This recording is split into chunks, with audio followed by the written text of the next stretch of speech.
नमस्कार. I am Dr. Mrs. Kesri. Welcome to my channel आहार विचार. सध्या जगात सर्वत्र सोयाबीन तेलाचा वापर अतिशय वाढलेला आहे. शास्त्रज्ञांनी सोयाबीन तेलावर अनेक प्रयोग केले आणि त्यांच्या असं निदर्शनास आलं की सोयाबीन तेल प्रकृती स्वास्थ्यासाठी अत्यंत उपयुक्त आहे. म्हणून त्यांनी सोयाबीन तेल वापरण्याचा सल्ला दिला. सोयाबीन ऑइलमध्ये ओलेइक ॲसिड, लिनोलेइक ॲसिड आणि लिनोलेनिक ॲसिड आहेत.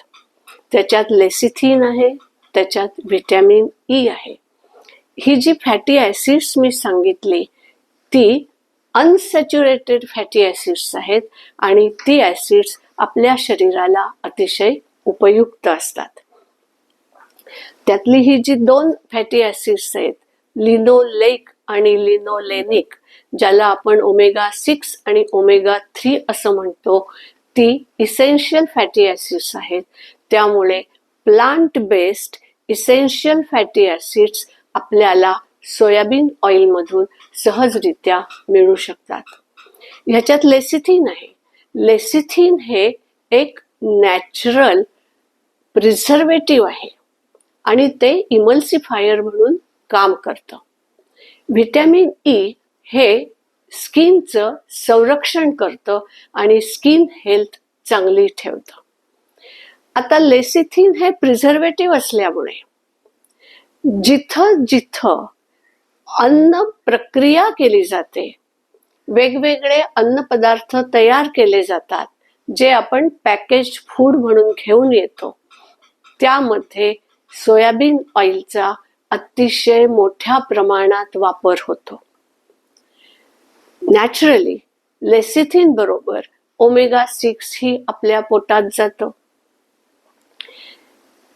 ह्या सर्व गुणधर्मांमुळे जिथं जिथं फूड स्टॉल्स आहेत, रेस्टॉरंट्स आहेत, अन्न प्रक्रिया करणाऱ्या कंपन्या आहेत, त्यांनी सोयाबीन त्यांच्या पदार्थांमध्ये वापरायला सुरुवात केली.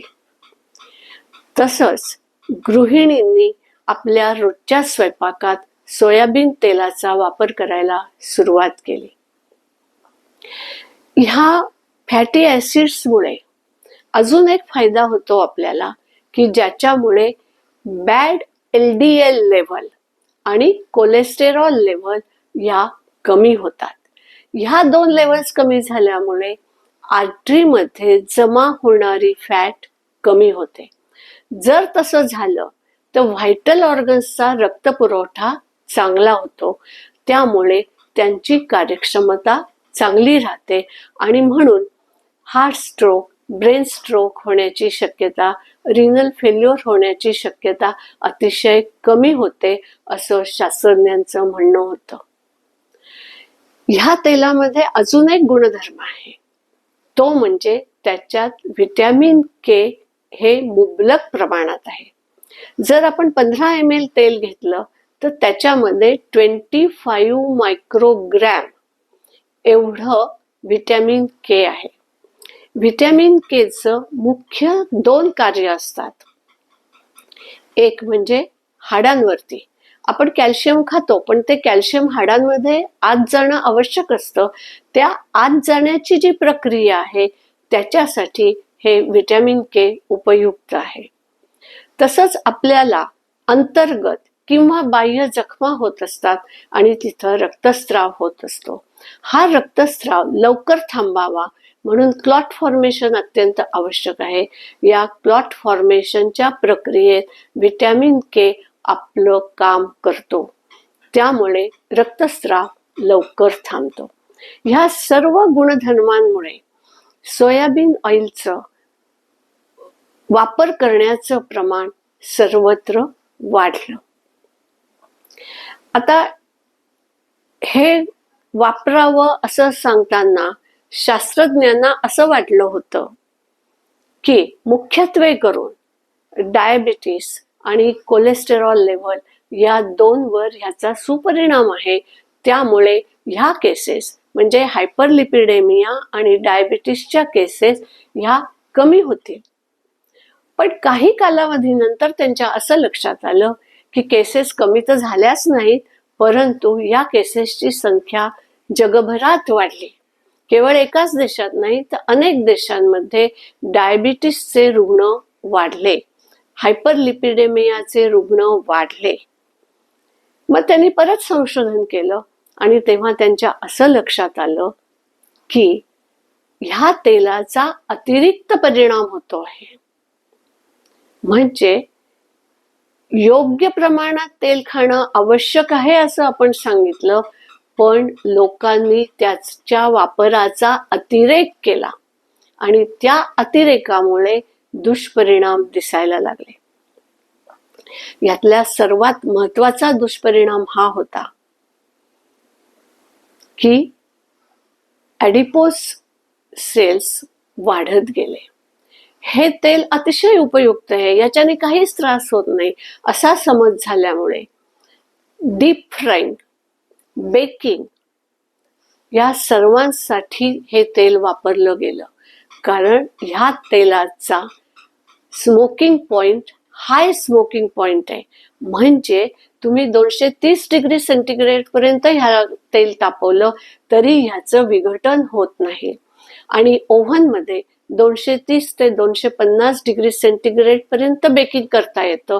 त्यामुळे तेलाचा वापर बेक्ड सबस्टन्सेस मध्ये वाढवला गेला. तसंच डीप फ्राईंग करता येतं. आता आपण रोजच्या स्वयंपाकामध्ये आपलं स्वयंपाकाचं टेम्परेचर 40, 50, 70 मॅक्झिमम 100 असतं. त्याच्यामुळे प्रत्येक पदार्थासाठी ह्याचा वापर करण्यात आला. आता त्याच्यामुळे झालं काय की सोयाबीन अतिरिक्त प्रमाणात आपल्या शरीरात गेलं. त्यामुळे number of adipose cells and size of each adipose cell ही वाढली. म्हणजे जर समजा सेलची साईज एवढी असेल तर ती एवढी झाली आणि जर ॲडिपोस सेल्सचं प्रमाण आपल्या शरीरात समजा उदाहरणार्थ 100 सेल्स असतील, तिथं ते 500, 700, 1000 सेल्स झाले. आता हे जे ॲडिपोस सेल्सचं प्रमाण आणि साईज वाढली, ती कुठे वाढली तर ती पोटावर वाढली. जास्त करून पोटावर वाढली आणि नंतर चेहऱ्यावरती वाढली. त्यामुळे झालं काय की पोटावर जास्त फॅट डिपॉझिट झाले आणि तेलाचा दुष्परिणाम होत नाही म्हटल्याबरोबर आपण भरपूर प्रमाणात तेल वापरलं, आपण मोजून मापून वापरलं नाही, त्यामुळे आपण अतिरिक्त फॅट खाल्ली. जरी ती पॉलीअनसॅच्युरेटेड असली तरीही एकूण तेलाचं प्रमाण वाढलं आणि तेल वाढल्यामुळे कोलेस्टेरॉल वाढलं. त्यामुळे टोटल नंबर ऑफ सेल्स वाढले आणि ते आपल्या पोटावर वाढले. त्यामुळे पोटाचा घेर वाढला. आता पोटाचा घेर वाढला याचा अर्थ आपलं वजन वाढलं. जर माणसाचं वजन वाढलं तर पुढे काय होतं, पॅनक्रियासची प्रक्रिया ही पुरेशी पडत नाही. निसर्गाने आपल्या पॅनक्रियाजला एक ठराविक प्रमाणात इन्सुलिन तयार करायची क्षमता दिलेली आहे. त्यामुळे आपण जर आपलं तेलाचं प्रमाण, आपल्या आहाराचं प्रमाण व्यवस्थित ठेवलं तर इन्सुलिन जेवढं सिक्रेट होतं तेवढं आपलं वापरलं जातं. पण जर आपण अतिरिक्त प्रमाणात काही खाल्लं, आपलं वजन वाढलं, तर जे पॅनक्रियास इन्सुलिन तयार करतं ते आपल्याला कमी पडतं. इन्सुलिन जर कमी पडलं तर आपण खाल्ल्यानंतर जी साखर रक्तामध्ये येते ती रक्तातच राहते, ती सेलमध्ये शिरत नाही, कारण सेलमध्ये शिरण्यासाठी इन्सुलिनची गरज असते. मग आपण काय म्हणतो की ह्या व्यक्तीला इन्सुलिन रेझिस्टन्स डेव्हलप झालेला आहे. आता इन्सुलिन रेझिस्टन्स डेव्हलप झालाय, ग्लुकोज लेव्हल वाढली आहे, म्हणजेच त्याला शेवटी डायबिटीस झालेला आहे आणि त्यामुळे डायबिटीसचे पेशंट्स वाढत आहेत. मग ह्याच्यावर उपाय काय? हे उपयुक्त तेल आपण मर्यादित प्रमाणात वापरायला पाहिजे.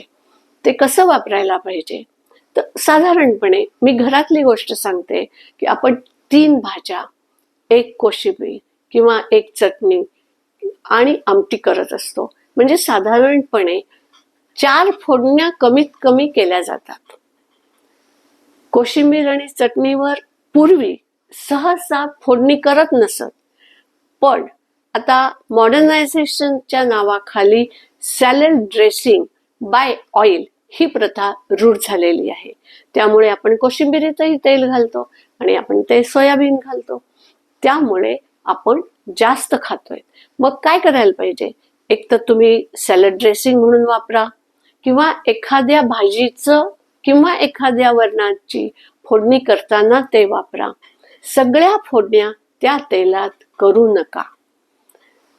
एकच कुठली तरी फोडणी एकाच पदार्थासाठी करा आणि तेही तेल प्रमाणात वापरा. तेल इतकं वापरा की ते असा त्याचा थर तुमच्या भाजीवर किंवा वरणावर दिसता कामा नये. मोहरी तडतडण्यापुरतंच तेल वापरा. उरलेल्या भाज्या किंवा आमटी ह्याची फोडणी तुम्ही दुसऱ्या तेलाने करा. मग तुम्ही करडीचं वापरा, सनफ्लॉवर वापरा, दाण्याचं वापरा, खोबऱ्याचं वापरा, मोहरीचं वापरा. तुमची जी काय ओरिजिनल पद्धत आहे, सोयाबीन येण्यापूर्वी जे तेल तुम्ही वापरत होता, जे तुमच्या घरातल्या सगळ्यांना सहन होतं, असं कुठलंही तेल वापरून इतर फोडण्या करा. त्यामुळे काय होईल की सोयाबीन योग्य प्रमाणातच सेवन होईल आणि ते योग्य प्रमाणात सेवन झाल्यामुळे तुम्हाला त्याचा फायदा मिळेल आणि कोलेस्टेरॉल लेवल आणि ग्लुकोज लेवल नियंत्रणात राहतील आणि तुम्हाला डायबिटीस किंवा हायपरलिपिडेमिया होणार नाही. हे तेल अतिरिक्त प्रमाणात सेवन केल्यामुळे अजून एक दुष्परिणाम शास्त्रज्ञांच्या लक्षात आला आणि तो खूप महत्वाचा आहे, कारण तो आहे तुमच्या बुद्धिमत्तेवरती. शास्त्रज्ञांच्या असं लक्षात आलं की अतिरिक्त सेवन केल्यामुळे ह्या सोयाबीन ऑइलमध्ये जे लिनोलेइक ऍसिड म्हणजे ओमेगा 6 आहे, हे ओमेगा 6 आपल्या मेंदूची कार्यक्षमता कमी करतं. ती कमी झाल्यामुळे आपण जे काय काम करत असू, जो काय आपला व्यवसाय असेल, तिथली आपली बौद्धिक क्षमता कमी होते.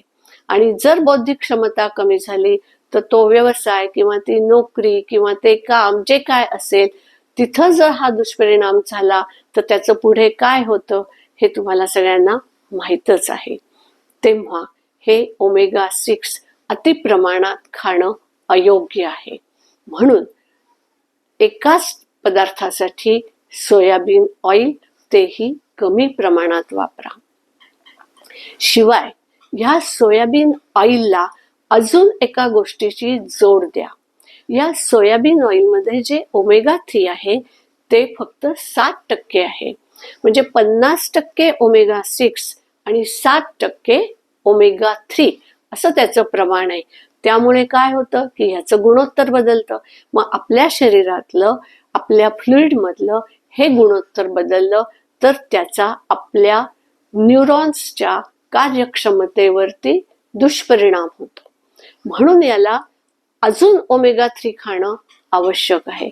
मग त्याच्यासाठी तुम्ही जर सोयाबीन तेलाचा फोडणीसाठी किंवा सॅलड ड्रेसिंगसाठी वापर करणार असाल किंवा तळण्यासाठी वापर करणार असाल तर त्याच्याबरोबर ओमेगा 3 असलेले पदार्थ खा.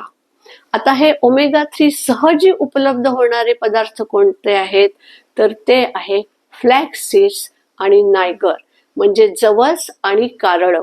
तर या दोन्हीपैकी एकाचं सेवन या सोयाबीन तेलाबरोबर करा.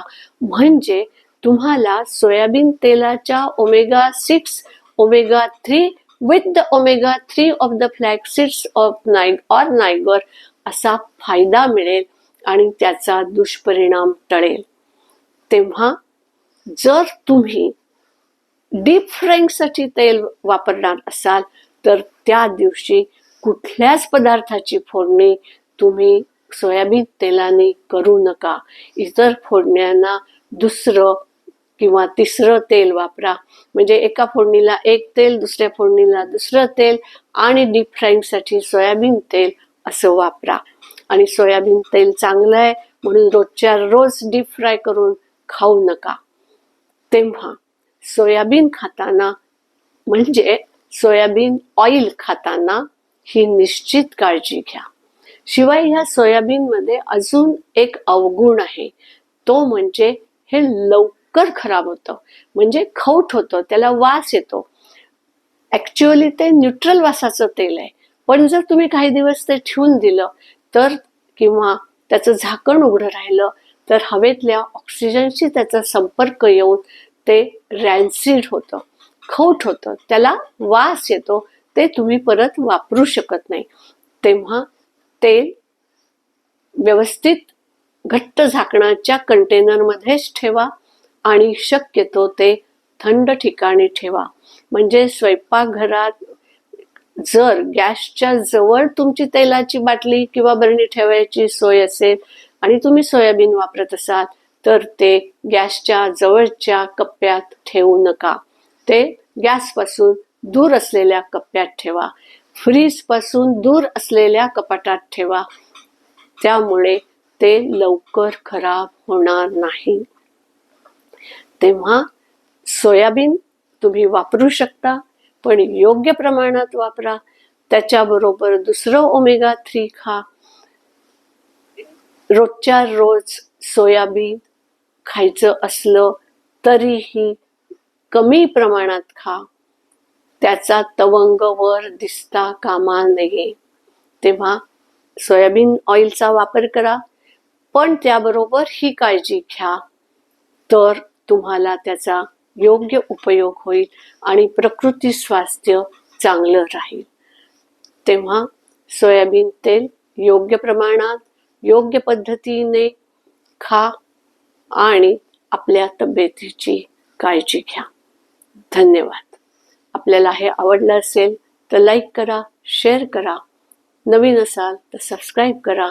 बेल आयकॉनवर क्लिक करायला विसरू नका. Thank you again.